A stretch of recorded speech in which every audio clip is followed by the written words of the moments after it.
সকলে সমস্ত বাধাগুলো চলে ফেলে, সমস্ত কাজকর্মগুলো চলে ফেলে, সমস্ত ব্যস্ততা থেকে খালি হয়ে মুক্ত হয়ে আজকে এই গ্রহণের দিনে, সপ্তাহের শ্রেষ্ঠতম দিনে, গ্রহ মাসের দিনে, পরিবর্তনের দিনে এবং বুনিয়াদের দিনে আমরা সকলে মসজিদের সম্মুখে থেকে পেরেছি।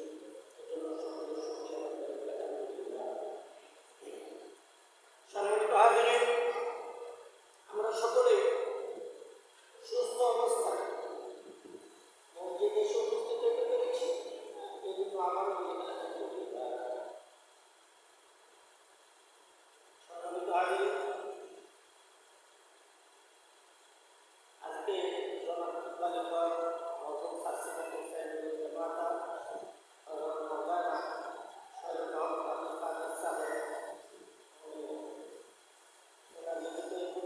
আজকে বিষয়ে আলোচনা করেছে আল্লাহ রাব্বুল আলামিনের সিফাত ও সিফাত সম্পর্কে।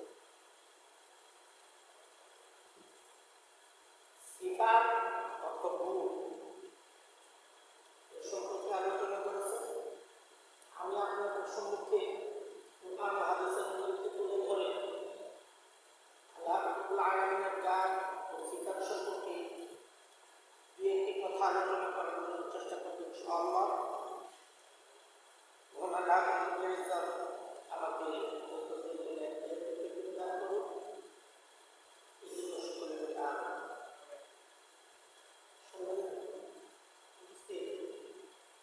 আজকে মুহররম মাসের দ্বিতীয় জুমা, আশুরা আমাদের সামনে। আমরা যারা আশুরা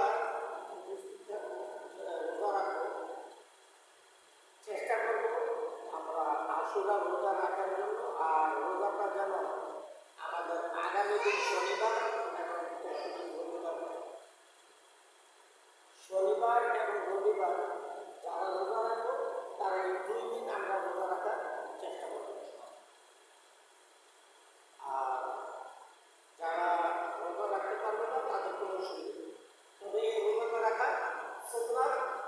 আর এই রোজাটা নবী সাল্লাল্লাহু আলাইহি ওয়াসাল্লাম জীবন দশায় উনি কখনো ত্যাগ করেন। এই জন্য আমরা সকলেই চেষ্টা করব শনিবার এবং রবিবার এই 2 দিন যেন আমরা রোজা রাখতে পারি। আজকে আমি পবিত্র কালামুল শরীফ থেকে সূরা বাকারা 2 নম্বর পারা থেকে একটি আয়াত আর আয়াতের কিছু অংশ তিলাওয়াত করেছি। আয়াতটা হচ্ছে যালিকুল্লাহু রাব্বুকুম লা ইলাহা ইল্লা হুয়া খালিকু কুল্লি শাইইন ফা'বুদুহু ওয়া হুয়া আলা কুল্লি শাইইন ওয়াকিল লা তুদরিকুহুল আবসার ওয়া হুয়া ইউদরিকুল আবসার ওয়া হুয়াল লাতীফুল খাবীর। অর্থাৎ যালিকুল্লাহু রাব্বুকুম, তিনি তোমাদের প্রভু। আল্লাহ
সিল মারার লাগে না, অর্থাৎ কনফার্ম করে যে রিজিক এটা বরাদ্দ হয়েছে।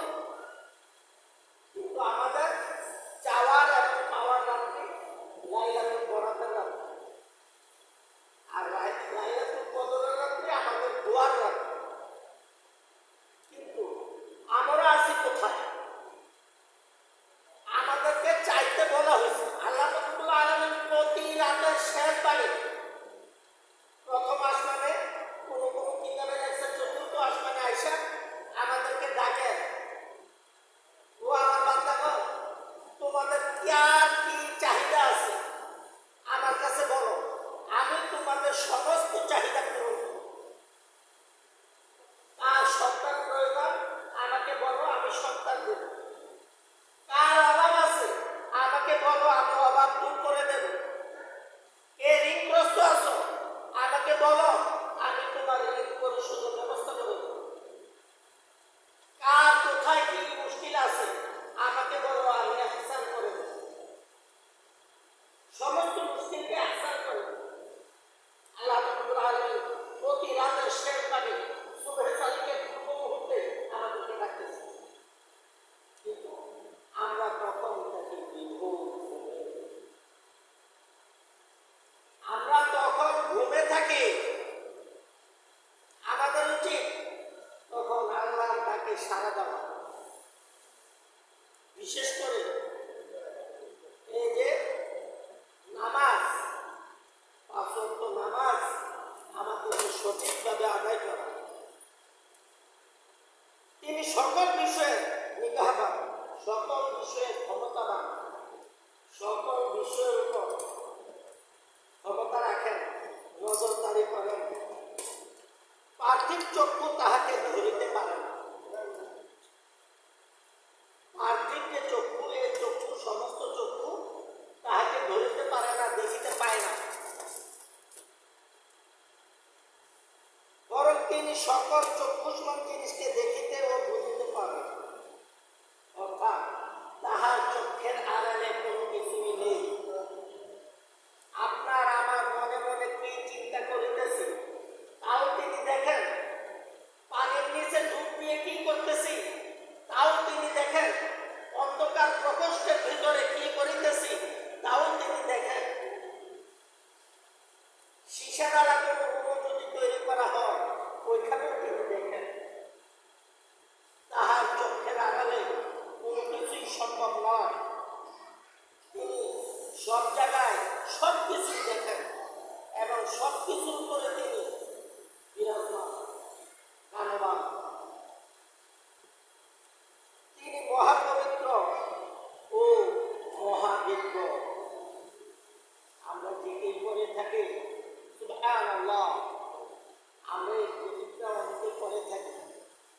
বিশেষ করে ফজর এবং আসর যারা নামাজ আদায় করি, তারা ফজর এবং আসরের ফরজ নামাজের পরে আমরা এই তসবিহটা পাঠ করার চেষ্টা করি। সুবহানাল্লাহ, এই তসবিহটা আমরা পাঠ করার চেষ্টা করি। কিন্তু কেন? কারণ সুবহানাল্লাহ অর্থ হচ্ছে আল্লাহ পবিত্র। আমি না বললে তো আল্লাহ অপবিত্র হয়ে যাবে। আল্লাহ পবিত্র, পবিত্রই থাকে। তিনি অপবিত্র নন, তিনি পবিত্র না, মহাপবিত্র। তিনি মহাপবিত্র। তাইলে আমার বলার ফায়দা কি? আমার বলার ফায়দা হচ্ছে আমি যদি আল্লাহর প্রশংসা করি, আমি যদি সুবহানাল্লাহ তসবিহটা পাঠ করি, হয়তো আল্লাহ রাব্বুল আলামিন আমাকে পবিত্র হিসেবে ঘোষণা করে দেন। এই জন্য তার এই তসবিহটা আমাদের পাঠ করা। আলহামদুলিল্লাহ, সমস্ত প্রশংসা আল্লাহ। এখন এই তসবিহ পাঠ করার কারণ, একমাত্র কারণ হচ্ছে আমি যদি আল্লাহর এই তসবিহ পাঠ করি, আল্লাহ রাব্বুল আলামিন তার ফেরেশতাদেরকে সাথে নিয়ে, তার সমস্ত মাখলুককে সাথে নিয়ে আমাদের প্রশংসা করবে। আমরা যদি তার প্রশংসা করি, আল্লাহু আকবার, আল্লাহ মহান। এই তসবিহ পাঠ করার মানে হচ্ছে আমি যদি আল্লাহ মহান এই তসবিহটা পাঠ করে থাকি, মহান বান্দা হিসেবে ঘোষণা করিতে পারেন। অথচ এই তসবিহ পাঠ না করলেও পারেন, কিন্তু এই তসবিহ পাঠ করার কারণে এই তসবিহ যদি আমাদের কলমে জারি হয়ে যায়, তাইলে আল্লাহ রাব্বুল আলামিন আমাদেরকে ওইভাবে ঘোষণা করে দিবেন যে আমার এই বান্দা মহান বান্দা, ঘোষণা করে দেবেন। এই জন্য তার এই তসবিহগুলো পাঠ করে। কিন্তু আমরা তসবিহগুলো পাঠ করি, অনেক জিজ্ঞাসা করে থাকি, কিন্তু কি জন্য করে থাকি ওইটা আমরা বুঝতে পারি, ওইটা আমাদের বোঝা উচিত। আমরা যা কিছুই করি সর্বদা যেন আল্লাহর ভয়ে ভীত সন্ত্রস্ত থাকে, আল্লাহকে ভয় করে। এখানে বলা হয়েছে উবাইদুল্লাহুল ইয়াউমা বিতাওফিকিল্লাহি তাআলা আকাইদা আহলে সুন্নাতি ওয়াল জামাআতি আলাল্লাহিল কাবীর, অর্থাৎ বিশ্বরক্ষক আল্লাহ সম্পর্কে সুন্নাত ওয়াল জামাতের যে আকীদা, তাহা আমি অদ্য আপনাদের নিকট বর্ণনা করি। বিশ্বরক্ষক শুধু বিশ্ব নয়, দুনিয়ার ভিতরে বাহিরে। এই দুনিয়া তো সামান্য ছোট্ট একটা দুনিয়া, একেবারে ছোট, যা বলার জন্য ভাষায় প্রকাশ করা সম্ভব। দুনিয়াটা এতই ছোট, এমন লক্ষ কোটি গুণ দুনিয়া আছে, আর গ্রহ আছে, উপগ্রহ আছে, লক্ষ লক্ষ কোটি কোটি গুণ গ্রহ উপগ্রহ আছে, যেগুলো এক একটা জগৎ, ওগুলো আল্লাহ রাব্বুল আলামিন সৃষ্টি করেছেন। কিন্তু আমাদের উচিত চিন্তা করে দুনিয়া থেকে সামান্য সময়ের জন্য আসছে, এদিকে আমরা কি জন্য আসছি, আমাকে আল্লাহ রাব্বুল আলামিন কি জন্য দুনিয়ায় পাঠাইছেন, আমি কি করিতেছি, ওইটা একটু আমাদের মনোযোগে রাখতে হবে। আল্লাহ এক ও অদ্বিতীয়, আবহমানকাল হইতে আছেন ও থাকেন। তিনি চিরজীবিত, সর্বশক্তিমান ও সর্বদা। আল্লাহ রাব্বুল আলামিন চিরঞ্জীব, অর্থাৎ কাইয়্যুম। কাইয়্যুম আমরা নাম রাখি, কাইয়্যুম অর্থ চিরঞ্জীব, চিরঞ্জীব অর্থ যার মৃত্যু নেই। কিন্তু আল্লাহ এই জন্য আল্লাহ সিফতি নামের আগে আল্লাহ কোন বান্দার যদি সিফতি নাম রাখা হয়, এই জন্য তার নামের আগে আব্দুল শব্দটা উচ্চারণ করে, আব্দুল শব্দটা লাগানো, আব্দুল অথবা গোলাম, আব্দুল অথবা গোলাম লাগানো। তো আমরা চেষ্টা করব আল্লাহর সিফতি নামে যাদেরকে নাম, যাদের নাম আছে তাদের নামটা ডাকার জন্য অবশ্যই আগে আব্দুল শব্দটা যেন আমরা লাগাই।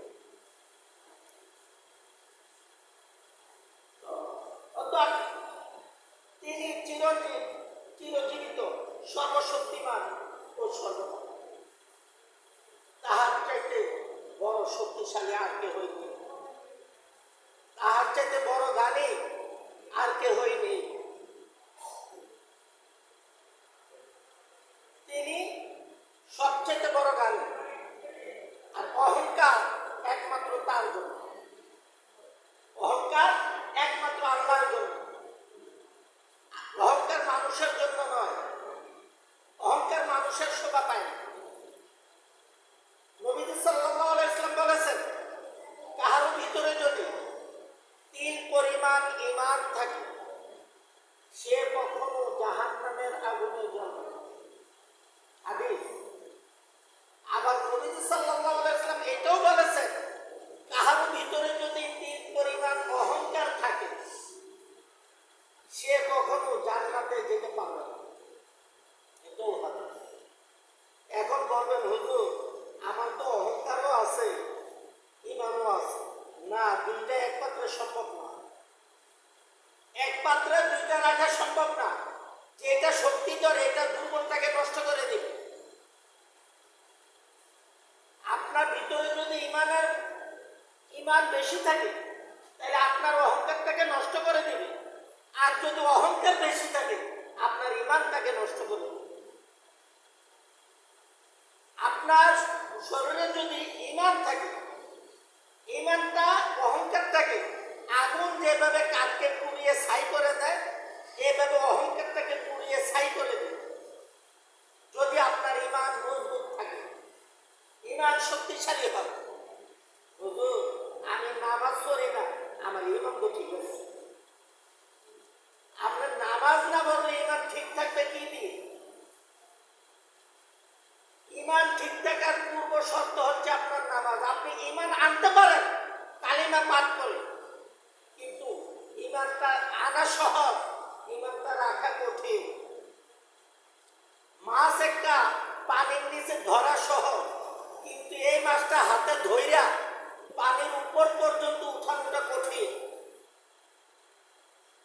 যেমন আমি আল্লাহর এক বান্দা, আল্লাহর অনেক বান্দারা পানির নিচে মাছ ধরে, আমি এক বান্দা ধরতে পারি না, জীবনেও পারছি না। জীবনেও পানির নিচে হাতাইয়া আমি মাছ ধরতে পারছি না, আমার ওই শক্তি নাই। চিকচিকে পানি, পানি মাছে দেখা যায়, ওই পানি থেকেও আমি মাছ ধরতে পারি না। আমার আল্লাহ বানাইছে, অর্থাৎ যাকে যে জন্য বানাইছে সে ওই কাজটাই করতে পারবে। আমাকে আল্লাহ ওই শক্তি দেয় নাই, মাছ ধরে রাখার ক্ষমতা দেয় নাই, ধরতে পারি না। এটা আমার ব্যর্থতা, কারণ আমার ওইদিকে অভ্যাস নেই। আমাকে অনেক সময় অনেকে বলে আজকে ফুসকুনি হিসমু, ঘাটি হিসমু, আমরা যাই, আপনি যা ধরতেন পারেন সব লই। আমাকে অনেকে অনেক সময় বলে আপনি যা ধরতেন পারেন সব আপনি লইয়েন, আমার ধরন লাগবে না, কারণ জানে আমি ধরি না দাদা না। আমি সারাদিনে একটা কেজি মাছও ধরতে যেতাম, তারা জানে এই জন্য তারা এভাবে করে। সবার ক্ষমতা একরকম, আল্লাহ এক একজনকে এক এক রকম ক্ষমতা দিচ্ছে।